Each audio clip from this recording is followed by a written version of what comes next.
হোক 16, 17, 18 কলকাতা হাইকোর্টের অর্ডারের ভিত্তিতে কলেজ স্ট্রিটের মতো একটা জায়গা, যেখানে হ্যাঁ অনিমেষ, কলেজ স্ট্রিটের মতো যে জায়গা পশ্চিমবঙ্গের সবচেয়ে গুরুত্বপূর্ণ, শিক্ষকদের জন্য গুরুত্বপূর্ণ জায়গা, ছাত্র শিক্ষকদের জন্য গুরুত্বপূর্ণ একটা প্লেস কলেজ স্ট্রিট। সেই কলেজ স্ট্রিটে ওখানে কিন্তু জমায়েত করা যায় না, কিন্তু কলকাতা হাইকোর্টের অর্ডারে এই যাবৎকাল যত অর্ডার হয়েছে এখন আর রাতে নাইটে স্টে করতে দিচ্ছে না। তাই ওইরকম 12টা থেকে 5টা বা 11টাও করা যেতে পারে, কোনো অসুবিধা নেই। দাঁড়াতে দাঁড়াতে 11টা বেজে যায়। তো সকাল থেকে 5টা পর্যন্ত, 5টার পরে আর বসা যাবে না। তো এই জায়গাটা কি করব আমরা, সে বিষয়গুলো মানে নোটিশ আনার ক্ষেত্রে কতটা কার্যকরী হবে এই ধর্নাটা। আমরা বিভিন্ন শিক্ষাবিদ থেকে শুরু করে যারা শিক্ষার মান বা শিক্ষার উন্নয়ন বিষয়ে যারা আছে, অনেকেরই কাছে আমরা আমাদের ইনভাইটেশন লেটার পাঠাচ্ছি বা পাঠাবো। আপনারাও কাদের কাদের পাঠাতে হবে কমেন্ট করতে পারেন। এই মুহূর্তে সবচেয়ে ব্যাপার যেটা, আমরা ওবিসি নিয়েও ভাবছি অনেকটাই, যে ওবিসি কী হবে। অনেকে থেকে শুরু করে আমাকে পার্সোনালি অনেকে মেসেজ করেছে। ওবিসির বিষয়টা দেখুন শেষ পর্যায়ে অনেকটাই চলে এসছে। আপনারা হয়তো ভাবছেন যে কোর্টের অধীনে আছে, সময় লাগবে, কিন্তু একটা নির্বাচিত সরকারের হাতে অনেকটাই একটা পাওয়ার থাকে, যেহেতু এটা একটা গণতান্ত্রিক দেশ বা গণতান্ত্রিক রাজ্য, গণতান্ত্রিক উপায়ে মানে সরকার গঠন হয়। তো সরকারের হাতেও একটা পাওয়ার থাকে। আর এই ওবিসি সম্পূর্ণ এখন সরকার কোনো সার্ভে করছে না, সরকার কোনো জনশুনানি করছে না। এটা সম্পূর্ণ অনগ্রসর কল্যাণের মানে যে নীতি আয়োগ, মানে অনগ্রসরের যে একটা কমিটি বা কমিশন, তারাই কিন্তু পুরোটাই একটা নিরপেক্ষভাবে তারা সার্ভে এবং জনশুনানির মাধ্যমে তারা পূর্ণাঙ্গ একটা রিপোর্ট সরকারের কাছে তুলে দেবে। সরকার সেই অনুযায়ী ওয়েবসাইটে বা সেই অনুযায়ী সামনের দিকে অগ্রসর হবে। আর এখন হচ্ছে ভর্তির ক্ষেত্রে দেখতে পাচ্ছি আমরা যে প্রত্যেকটা জায়গায় যে আগামী দিনের এই যে উচ্চ মাধ্যমিকের পর কলেজে ভর্তি, এই ক্ষেত্রে ওবিসির ব্যাপারটা কিন্তু মারাত্মক একটা সমস্যায় পড়ে যাচ্ছে। সাধারণ যারা সামনের দিনে যারা মানে শিক্ষার্থীরা, তাদের পেশার যে রিজার্ভেশন পায় অনেকে, মানে যেখানে ঢুকবে পড়াশোনার ক্ষেত্রে, পেশা বলছি, সেইখানটা কিন্তু ওবিসির জন্য আটকে যাচ্ছে। এবার সেন্ট্রাল অ্যাডমিশন হয়, এখন আমরা জানি যে সেন্ট্রাল অ্যাপ্লিকেশনের মাধ্যমে হবে। এবার ওবিসি ক্লিয়ার না করলে কিন্তু পারবে না। তাই ওবিসিটা যত দ্রুত হোক, রবিবারও জনশুনানি হচ্ছে, আশা রাখছি এই মাসের মধ্যে কিছু না কিছু একটা পাবো আমরা, ওবিসির বিষয়ে কিছু না কিছু একটা নোটিফিকেশান পাবো। হ্যাঁ, 2023-এর রেজাল্ট অনেকে বিভিন্নভাবে কন্ট্রোভার্সি তৈরি করছে।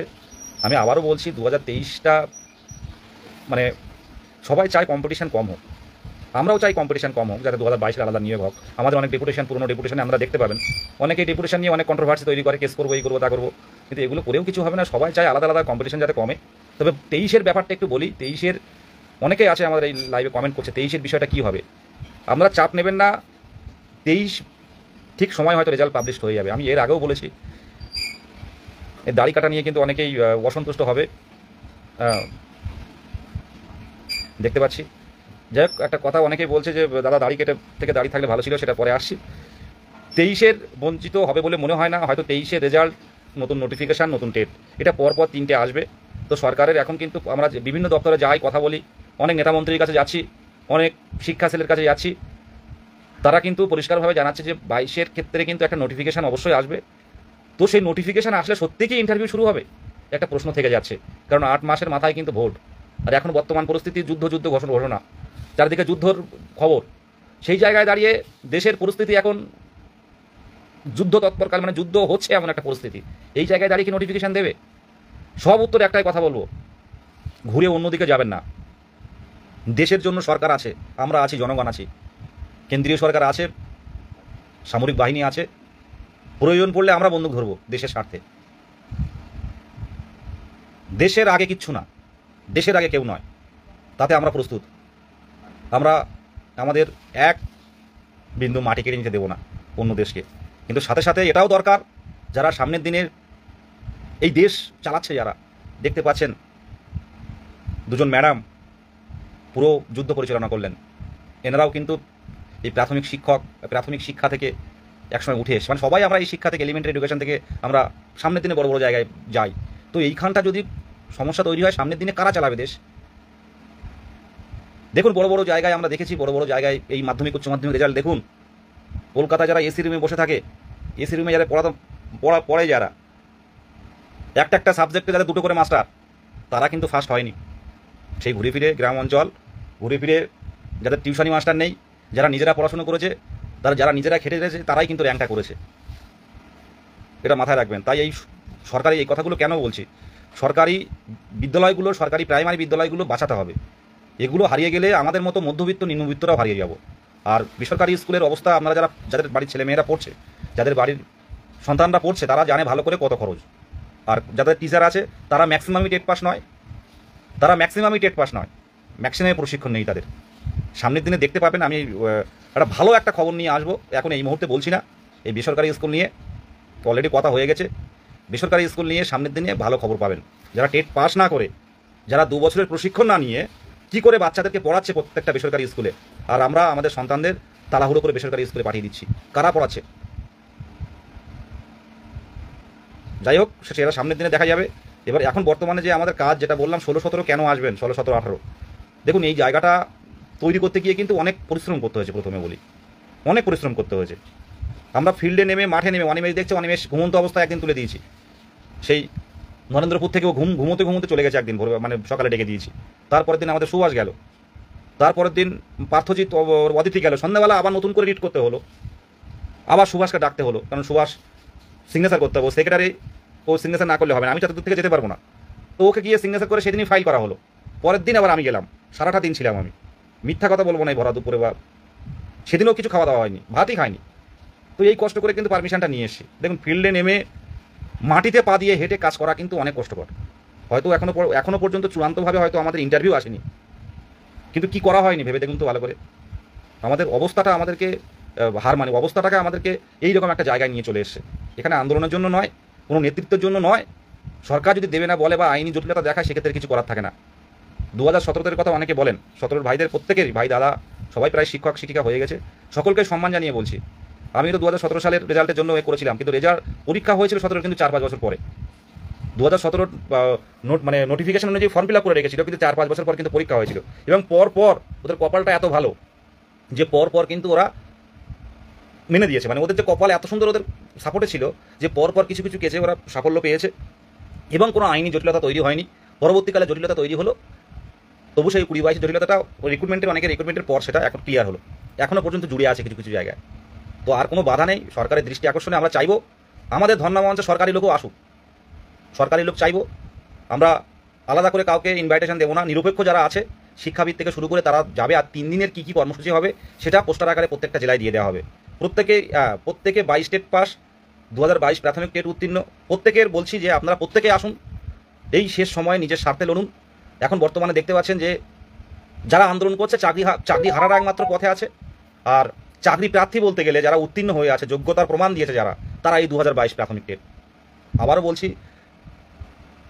আমরা কোনো রাজনৈতিক দলের মদতপুষ্ট নয়, কোনো রাজনৈতিক দল পিছনে নেই, কোনো রাজনৈতিক সংগঠন নয়, পুরোপুরি একটা নিরপেক্ষ, রাজনৈতিক রংহীন নিরপেক্ষ একটা সংগঠন। যেটা আমরা এই গত 5 বছর পর প্রাইমারি টেট হয়েছিল 2017 টেট নোটিফিকেশনের পর, নতুন করে তো আর কেউ 18 সেশন 4 বছর পর টেট দিল 2022 সালের। এই 4 বছর পরে টেট দেওয়ার পর রেজাল্ট ইতিমধ্যে 2.5 বছর পেরিয়ে গেছে, রেজাল্ট পাবলিশ হয়ে গেছে। একবার তো নিয়োগের সুযোগ পাওয়া দরকার। আর 50,000 ভ্যাকান্সিটা কেন চাওয়া হচ্ছে, সেটা হচ্ছে যেহেতু দীর্ঘদিন নিয়োগ হয়নি, তাই 50,000 ভ্যাকান্সির দাবিটা থাকছে, প্রত্যেকেই যাতে নিয়োগ পায় সেই বিষয়টা দেখা হচ্ছে। আমরা নিজের জায়গা থেকে প্রত্যেকেই বলবো, হ্যাঁ কপাল খারাপ সত্যিকারই, প্রত্যেকেই বলবো নিজের জায়গা থেকে আসুন। ভুল ভ্রান্তি, রাগ, অভিমান, তার জন্য ক্ষমা প্রার্থী।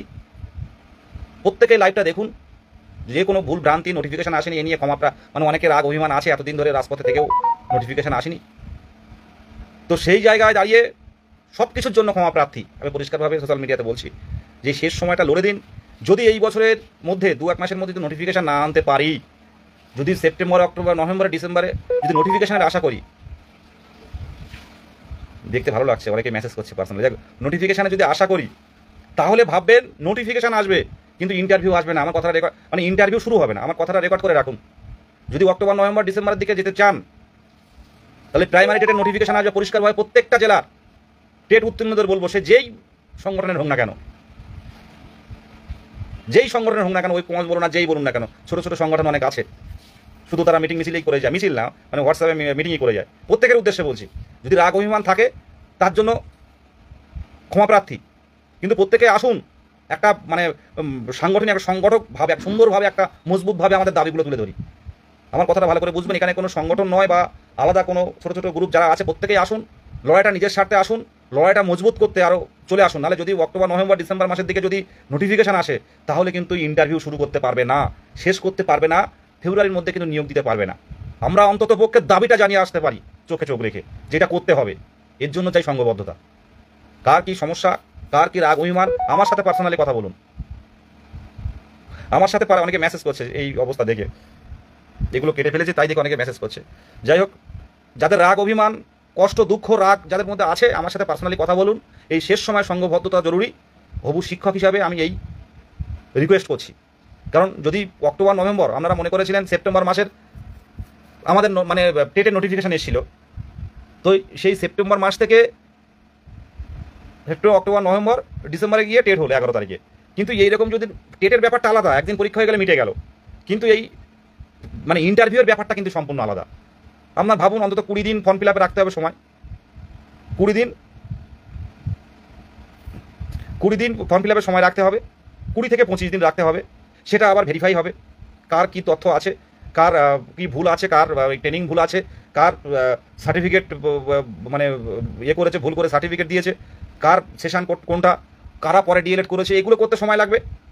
তো এটা করতে আরও আপনি 20 দিন 30 দিন মানে 1 মাস ধরুন। তো এখানে তো ফর্ম ফিল আপ আর তার স্ক্রুটিনি করতে 2 মাস পেরিয়ে গেল। এবার এতগুলো টেট পাস প্রায় 35-40 হাজার, তো 35,000 তো 35,000 তো ইন্টারভিউ দেবেই বাচ্চার দিয়ে। তো অনেকে তো ফর্ম ফিল আপ করবে, ইন্টারভিউ দিতে পারুক আর না পারুক, ফর্ম ফিল আপ তো করতে কেউ বাদবে না, সবাই ফর্ম ফিল আপ করে দেবে। তো তাদেরকে বাদ দিয়ে নতুন করে ইন্টারভিউ যে এটা করবে সেগুলো তো সময় লাগবে। তো এখানে তো 3 মাস পেরিয়ে যাবে। তাহলে নভেম্বরে যদি অক্টোবরে যদি নোটিফিকেশান আসে, নভেম্বর ডিসেম্বর জানুয়ারি পেরিয়ে গেল, ফেব্রুয়ারিতে ভোট, লাস্টের দিকে ভোটের দামামা বেড়ে যাবে, সব নমিনেশন দেওয়া শুরু করবে। দেখুন এই কয়েকটা দিন পর কী শুরু হয়, গণতন্ত্রের উৎসব শুরু হবে আর বঞ্চিতরা রাজপথে পড়ে থাকবে। এটা হতে পারে না। নো ভোট, পুরো ভোট বয়কট হবে, নোটিফিকেশান আনতে হবে এবং ইন্টারভিউ কমপ্লিট করতে হবে। আমরা শেষ চেষ্টা করবো, সত্যি কথা বলতে কি জীবনের কোনো দাম নেই, শেষ চেষ্টা করবো। শুধু প্রত্যেকের উদ্দেশ্যে বলো নিজের জায়গাটা ঠিক রাখুন। টিউশনি পড়িয়ে চলবে না। আজকে তো দেখতে পাচ্ছি টিউশনি কোনো সাবজেক্ট নেই, নির্দিষ্ট কারো সাবজেক্ট নেই। যারা ইতিহাস করাচ্ছে তারাও অঙ্ক করিয়ে দিচ্ছে, যারা অঙ্ক করায় তারাও বাংলা করিয়ে দিচ্ছে, কেউ টিউশনি ছাড়ছে না। আমরা যারা উচ্চ মাধ্যমিক লেভেলে পড়াই, মাধ্যমিকে যারা পড়ায় তারা আর 11-এ অন্য জায়গায় পাঠাচ্ছে না, তারা নিজেরাই পড়িয়ে দিচ্ছে, এরকম একটা ব্যাপার। আমরা যদি 2 দিন পড়াই একটা সাবজেক্টে, তারা 5 দিন দিচ্ছে সময়। এই পরিস্থিতি তৈরি হয়ে গেছে। এইভাবে চলবে? টিউশনের কারণ দেখিয়ে কেউ রাজপথে আসবেন না, এমন করবেন না। আর আমরা সত্যি কথা বলতে আন্দোলন নয়, প্রতিরোধে নামবো। এই ওবিসি সমস্যাটা এই মাসে আশা করি অনেকটাই ক্লিয়ার হয়ে যাবে, আমরা জানতে পারবেন। এরপরে দাঁতে দাঁত চেপে যদি পর্ষদ যদি বলং না করতে পারি, দেখুন এর আগে যা পরিস্থিতি হয়েছে ওবিসির জন্য, পর্ষদে সারাদিন যদি তালা মেরেও বসে থাকি নোটিফিকেশান আসবে না। কিন্তু আমাদের শূন্যপদটা দেওয়ার জায়গা ছিল, কিন্তু 200 জন নিয়ে পর্ষদে যাওয়া যায় না। সামনের দিনে ওবিসি সমস্যা মিলল, যদি তড়িঘড়ি ওবিসি সমস্যা যদি 10-15 দিনের মধ্যে নোটিফিকেশান না আনতে পারি তাহলে কিন্তু সমস্যা তৈরি হবে। আর 2-3 মাস যদি দেরি করি আমরা, তাহলে কিন্তু ইন্টারভিউ কিন্তু শেষ করতে পারবে না। কারণ একটা জেলার ইন্টারভিউ হবে বা 2টো জেলার ইন্টারভিউ হলো, এপিসি ভবনের ইন্টারভিউ হবে। আমরা জানেন সবাই ভালো করে, ডিপিএসসির দায়িত্ব থাকবে না। ডিপিএসসির দায়িত্ব যেটুকু থাকবে শূন্যপদ কালেক্ট করা, রোস্টার মেনে শূন্যপদ পাঠানো, এবং আপনার স্কুল জয়েনিং থেকে শুরু করে সেটা ডিপিএসসি করবে, কিন্তু ওটা পর্ষদ মাথার উপরে থাকবে, পর্ষদ চালনা করবে। কিন্তু ইন্টারভিউর দায়িত্বে কিন্তু ডিপিএসসি থাকবে না, যে যাই বলুন না কেন। ইন্টারভিউ কিন্তু একদম কেন্দ্রীয়ভাবে মাননীয় গৌতম পাল মহাশয়ের নির্দেশে এবং গৌতম পাল মহাশয়ের অবজারভেশনে এক্সপার্ট দিয়ে ইন্টারভিউ হবে। সেটা কিন্তু এপিসি ভবনের হবে। একটা জেলা কি 2টো করে জেলা হলো, তাড়াতাড়ি করতে গেলে 3টে করে জেলা হলো করতে হবে, না হলে শেষ করতে পারবে না। শূন্যপদটা আনতে হবে। আজকে সভাপতিকে অনেকে অনেক কিছু বলে, লাস্ট দিনে অনেকে অনেক কিছু ভাবে, আমরা আটকাতে পারিনি। অনেকে ছিল আমাদের সাথে যারা বিভিন্নভাবে কথা বলে, স্যারকের বিরূপ কথা বলে। দেখুন আমরা শিক্ষক, আমরা কোনো রাজনৈতিক সংগঠন নয়। সভাপতি এমন কাজ করে দেবে সামনের দিনে, বা করে রেখেছে, সবার চাকরি যাবে, কথা বলছি। কিন্তু 22 স্টেটের চাকরি যেতে গেলে, চাকরি পাওয়ার পর বলে যেতে হবে চাকরি যেতে গেলে। কারণ হচ্ছে প্রথম থেকেই কিন্তু স্বচ্ছতা রেখে, ডকুমেন্টস রেখে কিন্তু কাজ হচ্ছে। 14 টেট কী হবে জানি না, 2017 টেট অনেক ভাইয়েরা যারা কষ্ট করে পড়াশোনা করেছে তারা চাকরি করছে অলরেডি। অনেকের সাথেই কথা হয়, যারা নেতৃত্ব দিত তাদের সাথেও কথা হয়, ওরা ভালো যথেষ্ট মানে সাপোর্ট করে, সাজেশন দেয়, এটা ওটা করতে হবে। চেষ্টা আমরা সব দিক থেকেই চেষ্টা চালিয়ে যাচ্ছি। যারা এর আগে বিভিন্নভাবে আইনি পদক্ষেপ নিয়ে যারা ভালো ভালো কাজ করেছে তাদের সাথেও কিন্তু কথা বলছি আমরা। এটা ভাববেন না যে বসে আছি, এমন কিন্তু নয়। সিচুয়েশনটার মানে এটা খারাপ, পরিস্থিতিটাই খারাপ। এই মে মাসটা দেখুন, ওবিসি মামলা মে মাসটা দেখুন, জুনের মাঝামাঝির মধ্যে দেখুন কি হয়, অনেক কিছু পরিবর্তন হয়ে যাবে। আমরা হয়তো ভাবছি যে ওবিসি মামলার আমার অর্ডার কপিটা দেখলে বুঝতে পারবেন। ওবিসি মামলার যে লাস্ট কথা হয়েছিল সেটা হচ্ছে, যেটা এমন ভাবি যে রাজ্য সরকার সময় নিচ্ছে যে এই সার্ভে প্রক্রিয়ার জন্য যে ভুলটা হয়েছিল, যে প্রপার ওয়েতে এর আগে 2010-এর পর যে ওবিসি করা হয়েছিল, অনেকগুলো মানে সংযোজন করা হয়েছিল, সেই সার্ভে প্রক্রিয়া থেকে শুরু করে যে প্রসেস ছিল সেটা কেন্দ্রীয় নিয়ম মেনে প্রপার ওয়েতে হয়নি। তো যে যে জায়গায় ভুল ছিল সেই সেই জায়গাগুলো সংশোধন করছে রাজ্য সরকার, নয় এটা সম্পূর্ণ ওবিসি কমিশন তারা করছে, করে তারা সমস্তটা নিরপেক্ষভাবে জাতি ধর্ম নির্বিশেষে যে কমিটি আছে সেই কমিটির রিপোর্ট তারা রাজ্য সরকারকে দেবে, রাজ্য সরকার তারপরে নির্দিষ্ট পদ্ধতিতে তারা প্রসেস এগোবে। তো এই মেন কাজ কিন্তু ওবিসি কমিশন করে দিচ্ছে, তারপরে কিন্তু কিছু করার থাকবে না। এরা সার্ভে করলো এবং বিভিন্ন জেলার থেকে মানে যারা এই যে জনগোষ্ঠীর তারা গিয়ে সেখানে তাদের অবস্থা, তাদের সামাজিক অর্থনৈতিক, তাদের রাজনৈতিক অবস্থান সেগুলো বিস্তারিত ওখানে মানে ক্যামেরার সামনে বলছেন। তারপরে এই রিপোর্টটা স্বচ্ছতার সাথে সেটা মানে প্রেস করা হবে। এবার কার থাকলো কার বাদ গেল সেটা পরবর্তীতে দেখা হবে, পরবর্তীতে দেখবে। তবে জুন মাসটার মধ্যে, জুন মাসের হাফ, আমি মে মাস বলছি, জুন মাসের মাঝামাঝির মধ্যে আমার ব্যক্তিগতভাবে মনে হয় ওবিসির কাজ অনেকটাই ক্লিয়ার হয়ে যাবে। মানে এই যে মেন প্রপার ওয়েতে যে কাজগুলো সেগুলো শেষ হয়ে যাবে। আশা রাখছি হিয়ারিং সরকার ইচ্ছে করলেও এগিয়ে নিয়ে আসতে পারেন। সরকার চেয়েছিল 3 মাস, 2.5 মাসের আগে যদি মনে করে যে না আমরা সব তথ্য জোগাড় করে ফেলেছি, আমরা এটা শুরু করব, তাহলে হয়তো এটা শুরু হয়ে যাবে, মানে একটা হিয়ারিং করিয়ে নিতে পারবে।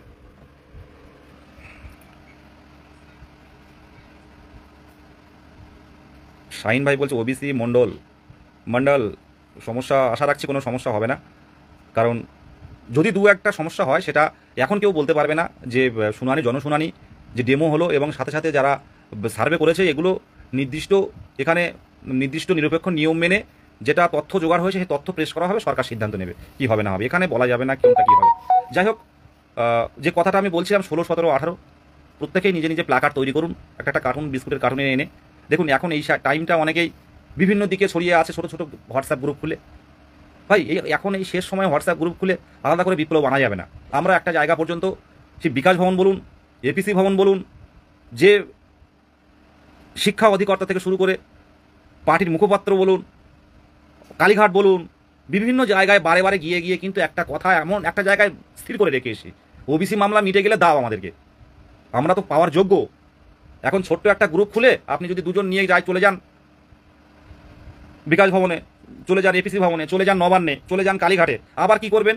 তথ্য জানবেন না, কিচ্ছু জানবেন না, আবার নতুন করে শুরু করবেন। তাতে 22 স্টেটের ক্ষতি হবে। আমাদের মোহিত বলুন, পার্থজিৎ বলুন, আমরা যখন তথ্য নিয়ে যাই, অনিমেষ জানে, যখন তথ্য নিয়ে যাই জেরক্স যে কতটা করতে হয় সে আমরা জানি।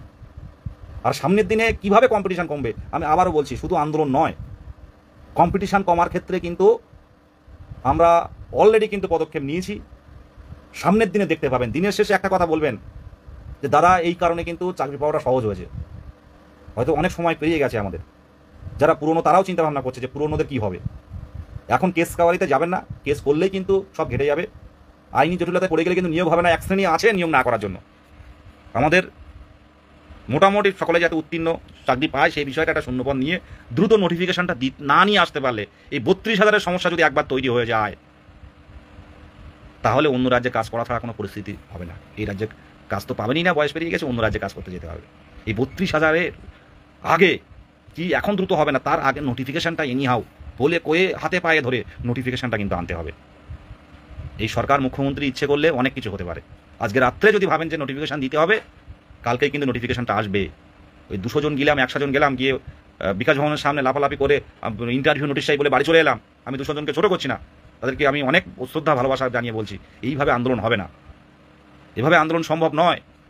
ওবিসি সমস্যা মিটে গেলে সংঘবদ্ধভাবে প্রত্যেকেই পথে নামতে হবে। সমস্যাটা হয়তো এই মাসেই অনেকটাই ক্লিয়ার হয়ে যাবে। আর ধর্ণা মঞ্চটা কেন করা হচ্ছে, এই ধর্ণা মঞ্চটা দেখুন, এই আবহে মানুষ কিন্তু চাকরি প্রার্থীদের কথা ভুলে গেছে, এখন মানুষ কিন্তু চাকরিজীবীদের নিয়ে উঠে আছে। আমরা চাই প্রত্যেকটা সংবাদপত্র, বৈদ্যুতিন মিডিয়া আমাদের এই দীর্ঘদিনের এই বেঁধে থাকা, দীর্ঘদিনে সমস্যায় জর্জরিত হয়ে থাকা এই 2022 প্রাথমিক টেট উত্তীর্ণদের লড়াই, এদের বঞ্চনার কথা, ডিপ্রাইভের কথা, এটা আরেকবার মুখ্যমন্ত্রীর চোখের সামনে যাক। তাহলে এই সাথে সাথে ওবিসি সমস্যা মিটবে, হয়তো বলবে এদের নিয়োগ দিন। আর মুখ্যমন্ত্রী আবারও বলছে যেখানে যাবে, সেদিন মুর্শিদাবাদে গেছিল, মুর্শিদাবাদে আমাদের যারা ছিল তারা মুর্শিদাবাদে কিন্তু পৌঁছে গেছিল।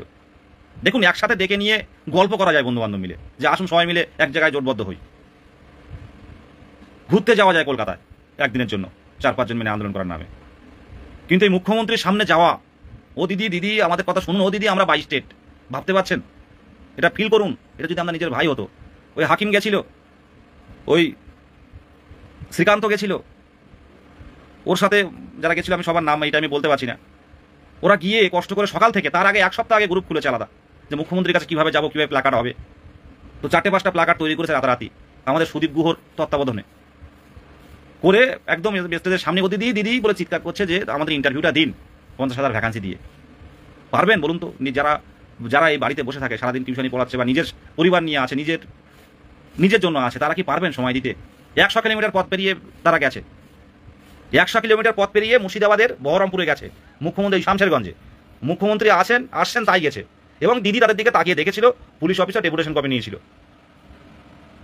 আমাদের যদি নোটিফিকেশন না আসে, বা আসবে তো অবশ্যই, কিন্তু ওবিসি সমস্যা মিটে যাওয়ার 1 সপ্তাহের মধ্যে আমাদের নিয়ে কিছু দিতে হবে, নাহলে মুখ্যমন্ত্রী যেখানে যাবেন, শিক্ষামন্ত্রী যেখানে যাবেন, 22 স্টেটরা কিন্তু সেখানে যাবে। এটা প্রত্যেক জেলায় জেলায় এটা জানিয়ে দিন। দিদি দাঁড়ান, আমাদের কথাটা শুনুন। দিদি থমকে দাঁড়িয়েছিলেন কিছুক্ষণ, দাঁড়িয়ে পুলিশ অফিসারকে পাঠিয়ে দিয়ে দিদি আবার চলে গেছেন। তো এগুলো তো করেছে মুর্শিদাবাদের ছেলেরা, শিক্ষকরা, হবু শিক্ষকরা, তাদেরকে কোন দিশ জানান। অনেক কষ্ট, 100 কিলোমিটার, কেউ 60 কিলোমিটার বাসে গিয়ে তারা নিজের পকেটের পয়সা খরচ করে তারা প্ল্যাকার্ড বানিয়ে ডেপুটেশন কপি তৈরি করে 1 সপ্তাহ আগে থেকে তারা মানে প্রস্তুতি নিয়েছে। দিদির সামনে গিয়ে বলেছে আমরা 22 স্টেট। দিদি দেখলেন, মুখ্যমন্ত্রী দেখলেন ওটা। দেখুন, এগুলো তো চেষ্টা। আমরা ধর্নার পারমিশন নিতে গিয়েছি, শুনতে পাচ্ছি মুখ্যমন্ত্রী বই মেলায় আসছেন, বই মেলায় অদিতি আর সুভাষ চলে গেল, যাওয়ার সময় দিদি খুব চিৎকার করলো যে 22 স্টেট, দিদি দেখে বেরিয়ে গেল। আমি, মোহিত, অনিমেষ, সৌরভ, ইন্দ্র, আমরা হাইকোর্টে ছিলাম, খবর পেলাম যে শিক্ষামন্ত্রী আসেন হাইকোর্টে, শিক্ষামন্ত্রী ব্রাত্য স্যার এবং কুণাল স্যার আসেন। আমরা সাথে সাথে কিন্তু হাইকোর্টে আমরা ওনাদের সাথে দেখা করলাম, কথা বললাম, দীর্ঘক্ষণ কথা বললাম স্যার আসার সাথে সাথে, এবং স্যার ঢুকলেন 1 ঘন্টা হাইকোর্টের মধ্যে, তারা আলোচনা করলো আপার প্রাইমারি নিয়ে। বেরিয়ে আসার পরও কিন্তু কথা বললাম, আপনারা দেখেছেন। কি দরকার ছিল? আমরা তো ওই রাত্রে সকাল সকাল বাড়ি চলে আসতে পারতাম। একটু করেছি, একটু কাজ হয়েছে। আজকে আন্দোলন করলে, 16-17 ধর্না করলে যে 20 তারিখে গিয়ে আমাদের ইন্টারভিউ দেবে তা কিন্তু নয়, কিন্তু ইন্টারভিউ পাওয়ার যে পথটা কিন্তু প্রশস্ত হবে, এটুকুই বলার। প্রত্যেকে 16, 17, 18 যাদের টিউশনে আছে, অফিসে আছে, তারা টাইমটা ম্যানেজমেন্ট করুন। এই জায়গাটা যেন একটা মানে এটা সবাই যেন দেখি, যেন মানে মোটামুটি একটা যেন চারিদিকে ভর্তি থাকে, যে আওয়াজটা যেন একটা চারিদিকে মুখরত হয়, যেন সাংবাদিকরা দেখতে পারে যে না, এদের বঞ্চনার কথাগুলো প্ল্যাকার্ড টেস্টুনে তুলে রাখুন নিজের নাম দিয়ে। আমার বাবা অসুস্থ বা যার যে পরিস্থিতির মধ্যে আছেন সেগুলো তুলে রাখুন, লিখে আনুন, এটুকুই বলার। হ্যাঁ, শহরজান বোন ফেস চেঞ্জ হয়েছে, বাঙালির হাতে অস্ত্র বললে যেটা হয়, এই একদিন গতকাল করতে করতে কেটে ফেলেছি। এইটা হয় আমার। প্রত্যেকেই 2022 প্রাথমিক টেট উত্তীর্ণ 23 জেলার প্রত্যেকের এই আসার অনুরোধ, একসাথে হাতে হাত রেখে লড়াইটা করুন। আর শুধু লড়াই নয়, আমি আবারও বলছি যে প্রতিদ্বন্দ্বিতা যাতে কমে, যাতে এপিসি ভবনের সামনে লাইনটা একটু কম হয়, সেই বিষয়টাও কিন্তু আমরা এগোচ্ছি, সামনের দিনে এগোবো, দেখতে পাবেন সেটা, তখন দেখতে পাবেন যে কী অবস্থায় হয়েছে, কী অবস্থায় আছে। এখন আর সোশ্যাল মিডিয়াতে আইনি বিষয়গুলো নিয়ে কোনো আলোচনা করা হয় না, ঠিক আছে? কারো যদি কিছু মানে জানার থাকে কমেন্ট করতে পারেন। দেখুন, বাড়িতে বসে অনেকে কন্ট্রোভার্সি করতে পারবে, কিন্তু এই মানে একদম ফিল্ডে নেমে এটা করা কিন্তু খুব কষ্টের। এই মিজানুর ভাই দেখছে, মিজানুর ভাই বাড়ি হচ্ছে কাকড়া মির্জানগর, বিয়ে করেছে, এখনো বৌমাকে বাড়িতে নিয়ে আসেনি। তো এমন কোনো দিন আন্দোলন নেই যে সে আসে না, সে কিন্তু কোনো অ্যাডমিন নয়। এই আক্তারুল ভাই দেখছে, খুব অ্যাক্টিভ ফেসবুকে, প্রত্যেকেরই চিনি, প্রত্যেকেরই চেনা আছে। একটা কথা, হ্যাঁ, কেস মিটলে ওই হয়তো বিধানসভায় বিল পাসটা হবে, কি একটা হবে। ওবিসি নিয়ে আমরা যেটা ভয় পাচ্ছেন, ওবিসির কাজটা কিন্তু অনেকটাই কমপ্লিট। সংবাদ মাধ্যম বা খবরের কাগজ দেখে সব বাস্তব ভিত্তি কতটা আছে সেটা নিয়ে সন্দেহ আছে। আমরা চোখে দেখতে পাচ্ছি যেগুলো, সেগুলো বলছি, শুধু সংবাদে পড়ে না। যারা কাজ করছে, যারা এই কাজগুলোর মধ্যে যুক্ত আছে, দেখতে পাচ্ছি মোটামুটি। আশা করছি এই মাসের অনেকটাই কাজ এগিয়ে যাবে, অনেকটাই কাজ এগিয়ে যাবে। মৃণাল মনিকা দি বলছেন, দাদা সত্যি কি আমাদের নিয়ে কিছু করবে গভর্নমেন্ট? অবশ্যই করবে, করা তো উচিত, অবশ্যই করবে। নিয়োগ তো হয়নি অনেক দিন। 2017 সালের টেট নোটিফিকেশনের নিয়োগ হলো 2022 সালে, সেখানে তো নতুনরা যুক্ত হতে পারেনি। দেখুন, যদি পাশে থাকেন মুখ্যমন্ত্রীর সাথে আজ না হোক কিন্তু কাল দেখা হবে, আজ হোক কিন্তু কাল দেখা হবে। এই বিধানসভা ভোট সবচেয়ে বড় ভোট, রাজ্যের প্রত্যেকেই বিরোধীরা চাইবে এই সরকার চেঞ্জ করতে, সরকার চাইবে সরকারে থাকতে, মানে শাসক দল চাইবে সরকারে থাকতে, নোটিফিকেশান তো দিতেই হবে, এটা কিছু বলার নেই। আজকে বেশ কয়েকটা সংখ্যালঘু ভাইয়ের ভিডিও শেয়ার করলাম, রামমণ্ডল ভাই 26 বললে হবে না। 26-এ যদি নোটিফিকেশান চান, ইন্টারভিউ হবে না। এখান থেকে 3 মাস পরেও যদি নোটিফিকেশান দেয়, ইন্টারভিউ কমপ্লিট করতে পারবে না। 3 মাস সময় চেয়েছিলেন সভাপতি মহাশয়, আমার সাথে যেটুকু কথা হলো যে 3 মাসের মধ্যে আমি কমপ্লিট করে দেবো। সকাল থেকে ইন্টারভিউ হবে, সকাল থেকে রাত পর্যন্ত, রাত 8টা পর্যন্ত। যদি অক্টোবর নভেম্বরের দিকে ইন্টারভিউ আসে, ইন্টারভিউ শেষ করাটা চাপের হয়ে যাবে। মানে প্রচুর ইন্টারভিউটা হয়তো খুব স্পিডে নিতে হবে। আর এখন আমরা দেখতে পাচ্ছি আইনি থেকে একটুখানি যদি সমস্যা হয়, ডেমো যদি কেউ না দেয়, এখন সব তো ক্যামেরা হচ্ছে। ইন্টারভিউ বোর্ড দেখতে পারেন একটা ঘরের মধ্যে কাঁচের দেওয়া রয়েছে, কাঁচ বা ফাইবার দেওয়া রয়েছে। আপনি এখানে দিচ্ছেন, আরেকজন একটা ঘরের মধ্যে মনে করুন 4টে জায়গা আছে, সেখানে ইন্টারভিউ দিচ্ছে, বোর্ড দেওয়া আছে। সেখানে আপনাকে ডাকবে, আপনি পরপর যাবেন, ডকুমেন্টসগুলো ভেরিফিকেশন হবে। আপনার কি ডকুমেন্টস এক্সট্রা কারিকুলাম থেকে শুরু করে কী আছে সেগুলো ভেরিফাই করে আপনাকে ঢুকতে হবে। এটা তো সময় লাগবে। আর এখন যা পরিস্থিতি, কোনো রূপ আইনি ফাঁক রাখবে না। এটুকুই। প্রত্যেকে আসুন, আমরা যোগ্য এবং উত্তীর্ণ। আমাদের নতুন করে পরীক্ষা নেওয়ারও কোনো দরকার নেই। এই ফর্ম ফিল আপটা করতে, এই ফর্ম ফিল আপে কত কী ভুল থাকবে সেগুলো এডিট করতে সময় লাগবে। সুতরাং যদি পরে নোটিফিকেশান আসে, তাহলে কিন্তু ইন্টারভিউ শেষ করতে পারবে না। তখন কবে হবে কিছু বলার থাকবে না কিন্তু, ভোট হয়ে গেলে। তাই ভোটের আগে নিয়োগ পেতে গেলে কোনো গ্রুপ নয়, প্রত্যেকেই আসুন। সো এখন হোয়াটসঅ্যাপ যুগে যে কেউ 10, 15টা, 23টা গ্রুপ খুলতে পারে, কিন্তু বাস্তবের মাটিতে থেকে লড়াইটা করা, সভাপতির সাথে বারে বারে যাওয়া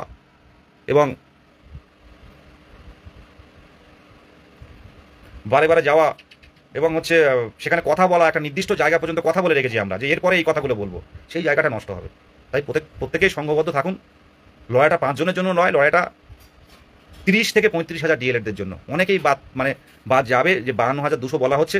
এই 52,200-র মধ্যে অনেকে আপার প্রাইমারি নেই, মানে চাকরি পেয়েছে, অনেকেই 17 সালে চাকরি পেয়েছে, অনেকে বিভিন্ন পেশায় চলে গেছে। খুব কম সংখ্যক আশা রাখছি হবে। আর আদার্স যারা বিভিন্নভাবে প্রশিক্ষণ নিয়েছে, বৈধ যারা থাকবে, অবৈধ যারা, এটা আমাদের পক্ষ থেকে বারে বারে বলা আছে কষা সভাপতিকে, এবং এটা আমরা পুরোপুরি পর্যবেক্ষণ করব 2022 প্রাথমিক টেট উত্তীর্ণ ঐক্যমঞ্চের পক্ষ থেকে। ভুয়ো সার্টিফিকেট দেখিয়ে, ভুয়ো প্রশিক্ষণ সার্টিফিকেট দেখিয়ে যারা নিয়োগে অংশগ্রহণ করবে, আমরা কিন্তু চোখে রাখবো। আমরা যে তথ্য পাবেন সেগুলো শেয়ার করুন অ্যাডমিনদের কাছে। জোটবদ্ধ না হলে, ঐক্যবদ্ধ না হলে কোনো কথা কিন্তু বলা যাবে না। 23 জেলার, সেই কোচবিহার, জলপাইগুড়ি, 2 দিনাজপুর, মালদা, মুর্শিদাবাদ, বীরভূম, 2 24 পরগনা, 2 মেদিনীপুর, হাওড়া, হুগলি, প্রত্যেক জেলা 2022 প্রাথমিক টেট উত্তীর্ণদের বলবো, এতদিন অনেকেই জাগেননি, এখন জাগুন।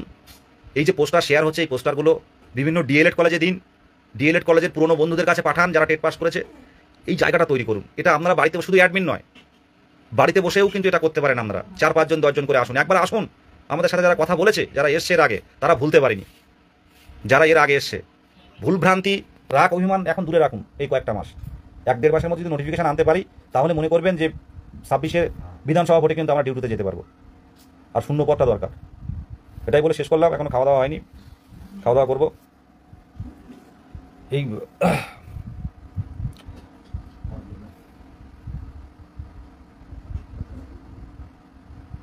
কারোর কিছু জানার থাকলে বলতে পারেন।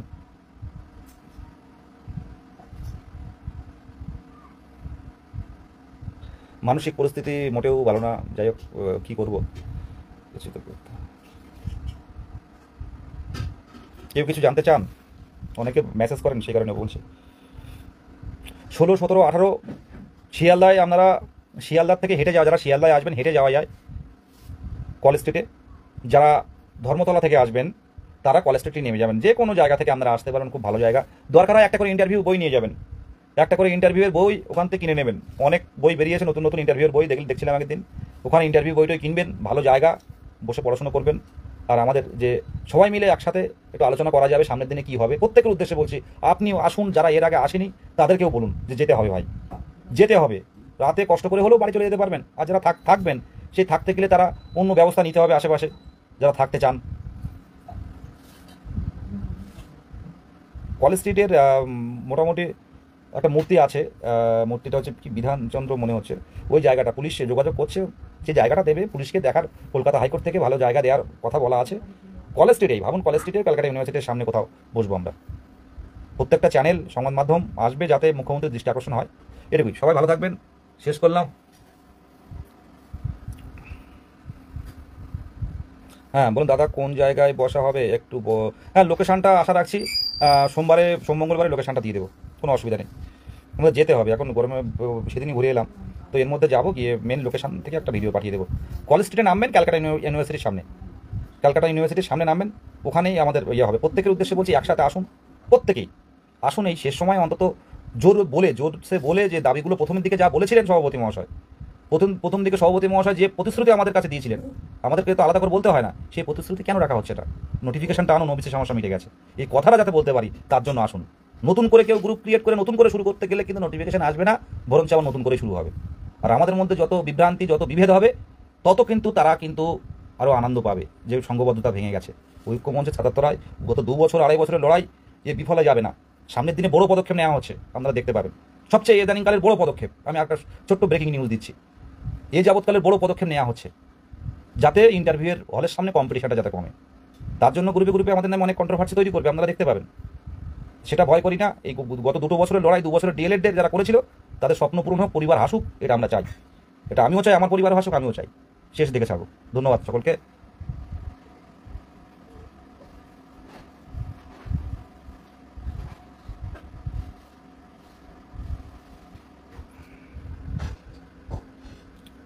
কুড়ি বাইশ এনআইএস এর কি 1 মাসের মধ্যে? 20-22 এনআইএস বুঝলাম না, আমাকে একটু ব্যক্তিগতভাবে একটু জানাবেন 20-22 এনআইএসটা কি?